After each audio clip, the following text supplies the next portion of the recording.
ናጅምላ ክትገዝእ እንተደሊኻ ክትፈልጦም ዝግባአካ ነገራት ቁጥር 1 ሓቀኛ ወጻኢታትካ ዋጋ ፍርያት ምልኣኽ ጉምሩክ ወይ ግብሪ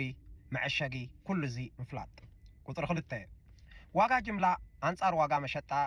ድሕሪ ኩሉ ወጻኢታትካ እኹል መክሰብ ከም ዘለካ ምርግጋጽ ቁጥር 3 ዝተሓተ ብዝሒ ትእዛዝ ወይ MOQ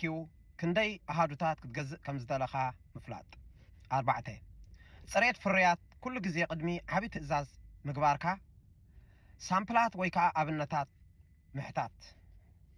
5 ተኣማንነት ኣቕራቢ ሓበሬታ ኣቕራብን ንግድን ምርግጋጽ 6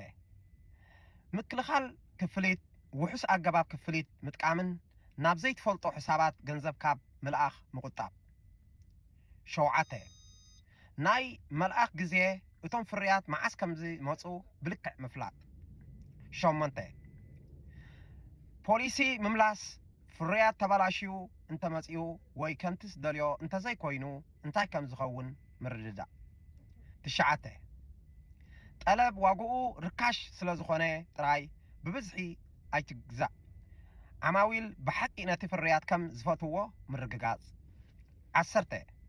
መክሰብ ወስን ቅድሚ ትእዛዝ መሃብካ መክሰብካ ምፍላጥ